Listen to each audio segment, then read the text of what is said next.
This is the night, it's a beautiful night, and they call it Bella Notte. Hi! So tonight we are going to be making Lady and the Tramp spaghetti and meatballs. So if you didn't get the hint from my little song right there, so welcome to Inspired By, and let's get cooking. So to make the meatballs, we're going to need the following ingredients. You're going to need ground turkey, you're going to need some olive oil, some garlic powder, basil. I like herbs de Provence. You can use any kind of herbs that you like. If you prefer thyme or oregano, that's totally okay. And we need a little bit of oat flour. And if you don't have oat flour, you can literally take regular oatmeal and blitz it in a food processor or a spice mill, and you have oat flour. So to make the pasta, we need 3 ingredients. We need eggs, and we need oat flour, and a little salt and pepper to taste. So the first step is to put your ground turkey into a bowl. And this does get messy. We are going to mix this by hand, just as a heads up. So you want to make sure your hands are nice and clean. Next up, we're going to sprinkle in some of the garlic powder. I do this to taste. I'm going to say roughly 2 to 3 half teaspoons. So it'd be like a teaspoon and a half. That was the long way around on that one. I'm sorry. Next up, some basil. And this, again, I'm doing this to taste, so I'm putting in about a half a teaspoon of basil. Then the herbes de Provence, and also about a half a teaspoon.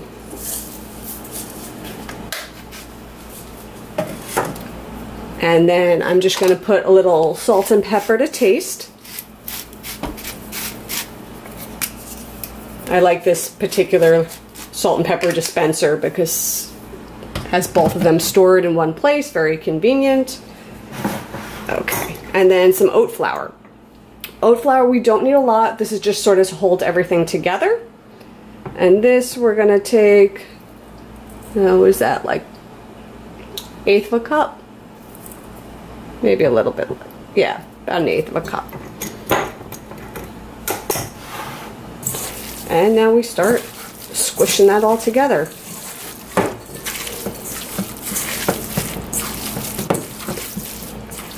Okay, once we have everything incorporated, it should look like this. You're going to see a little bit of the chunks of the different herbs in there, and that's all good. And from here, we are going to roll this into balls, and we are going to put it in our cast iron pan.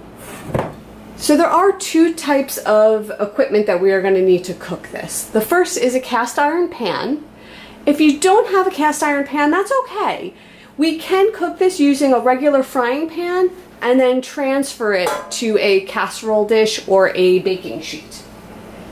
The second item is going to be this big pot for making the pasta.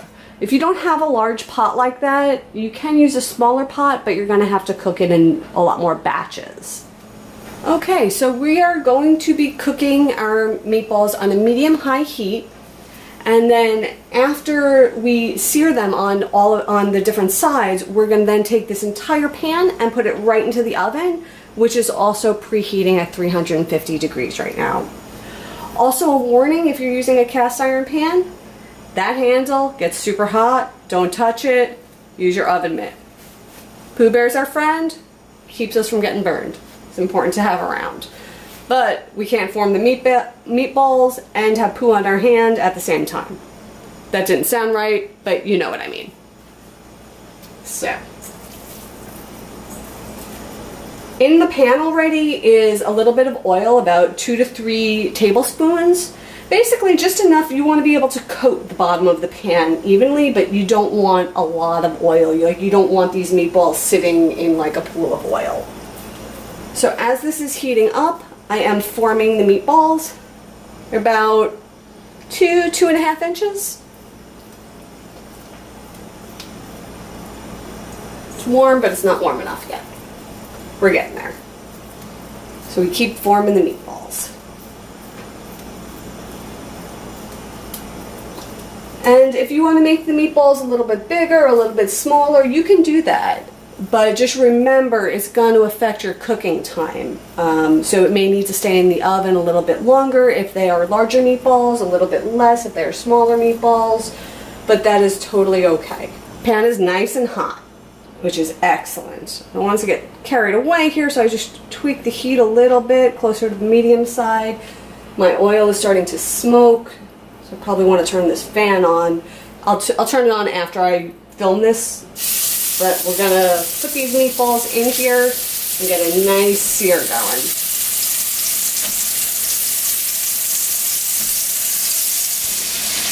Okay, so my meatballs have been cooking for 3-4 minutes, not too long. I've turned them over onto 1 to 2 sides at this point. You could see they have like this nice brown color, but they're not fully cooked. Like if you look at that meatball, you could see it's still very, very raw in the middle. And that's part of what going in the oven is for. Right now, we're just trying to get this nice brown color on a few of the sides, give it a nice little shell. Okay, now that we have a nice sear on a whole bunch of sides, we're gonna go right into the oven with this cast iron pan.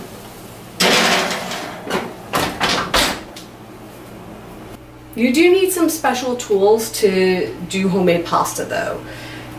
So for me, I'm going to be doing it with my KitchenAid stand mixer, and I have the special pasta rolling attachments. So these are going to basically clip into the front, and the motor will make them function. They do also make like a hand crank pasta roller, which works really, really well. I used one of those for years before I got this. And worst case scenario is it takes a lot more work, but you can just use a rolling pin and a knife. That is an option, but it will take a lot longer. So just to describe these attachments a little bit more. So the first attachment is what's going to be rolling the dough flat. So once we make the dough, we're going to run it through this one a few times. I don't know if you could see on the actual dial here, there are numbers. It's very, very hard to see. They're very faintly engraved. But we start with one of the biggest settings, and then we progressively work our way down, and we make it smaller and smaller until we get to the correct thickness.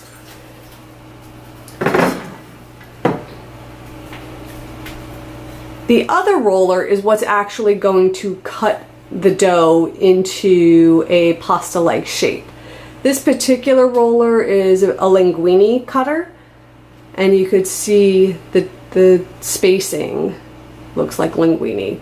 There is a spaghetti roller attachment that I have as well, but every time I have used it, the spaghetti like sticks together, it's a little clumpy. I haven't gotten it to work for the right consistency, so I am going to be using the linguine slicing attachment.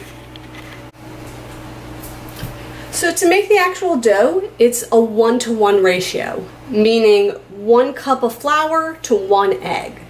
So in here I already have my 1 cup of oat flour, and what I'm going to do is I'm going to make what's called a well, which is basically a hole in the center of the flour. Actually, before I do that, I should actually put a little salt in here, because we need a little bit of seasoning in there. And we'll just mix that up real fast, and then we make that well in the center. Okay, so I don't know if you could see that well. So you're going to crack 1 egg, and it's going to go right in the center of that well.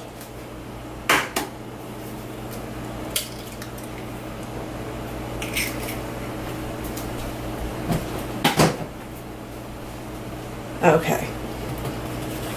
Pasta is a messy thing. We do this by hand. You can do it with a spatula, but I find just doing it by hand works best. And you'll see what I'm doing is I'm slowly incorporating that flour. So it's like The egg starts in the middle and it's super liquidy, and I'm slowly grabbing more and more flour as I go around, and it's starting to firm up.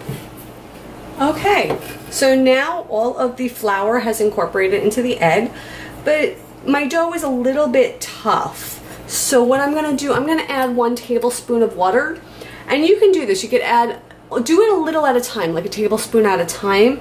And if you find that your dough is too tough like this, you could add a little bit of water just to kind of loosen it up, just a teeny bit. But again, do it very slowly because the consistency changes very, very fast. Okay, so after adding about a tablespoon of water, this is the dough now, and you'll see it's a lot better of a consistency. Before, when I was folding it, it just cracked right away. Now there's like a bit more of a squish. I'd say this is like almost like Play-Doh, and that's really the consistency that you want for this. Okay, so now we are up to the part of using the pasta roller. So I'm not going to film too much of this because this is going to be very loud, but I will show you a little bit of what this looks like. So we're going to take the dough, and I'm going to do this in batches. And if it's too sticky, use a little bit more of the oat flour to coat it so that way it doesn't stick to everything.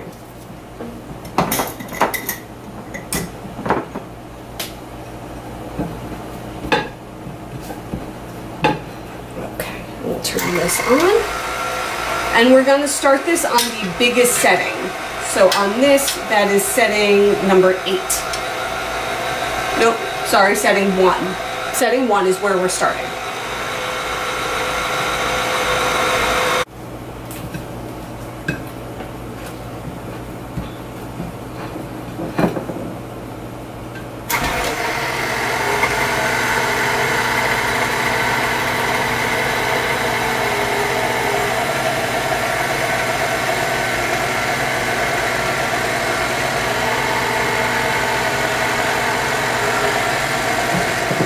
So as you can see, I had to like fold this over and work it a few times for it to start to come together. And I'm pretty sure that that happens because the oat flour is gluten-free. So you don't have that same kind of elasticity that you have with other regular flour. But with patience, it does still work, as you can see. So now that it's coming together, I'm adjusting it. So now I went to roller 2. And I'm gonna keep making it thinner and thinner. Again, I might have to work it through a few times on the same number because of that gluten elasticity issue, but as you see, it is coming together. Okay, so now that we have our dough rolled out perfectly flat like this, and I was able to roll it out up to level 4. So there's different numbers on the roller, and because of the oat flour, it doesn't get as thin as using regular flour. If you were using regular wheat flour, you might be able to get it a little bit thinner, but rolling it to level 4 is about as thin as it's going to get without shredding. But you could see it's plenty thin for pasta. So the next step is we're going to switch the attachment, and we're going to put the linguine attachment on next. Okay, so I now have the linguine attachment on my stand mixer, and I'm going to cut the linguine into strips now.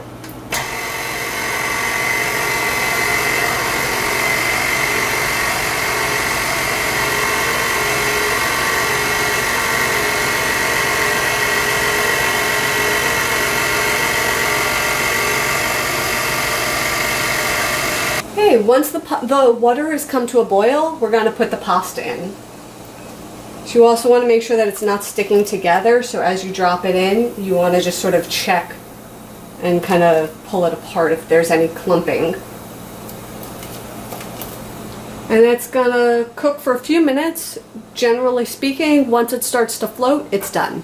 This is also a really good time to start thinking about what kind of sauce you're going to be putting on it. I already have some of this tomato basil pasta sauce open. But again, as I've mentioned in previous videos, you always want to check the labels and make sure that you're eating what you want to be eating.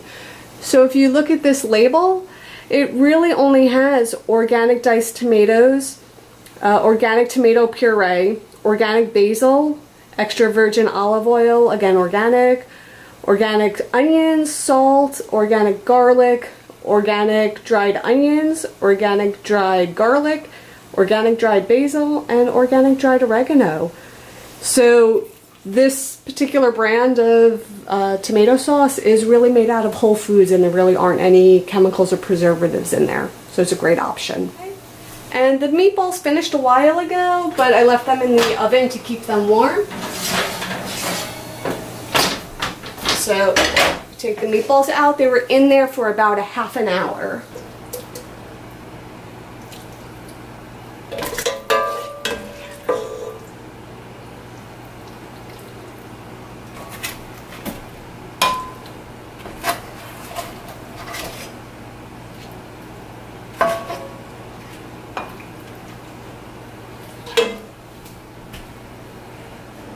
So there you go, we did it. Lady and the Tramp inspired spaghetti and meatballs. So I hope that you enjoyed watching this as much as I enjoyed making it. And if you have a chance to try out this recipe, leave a comment below and let us know how it goes. Or if you find that something could be improved or changed a little bit, by all means share. That way we could all learn a little bit together. And if you like this video, please like, comment, subscribe, and hit that bell button so that way you could keep seeing more of these great videos. And until next time, stay inspired by.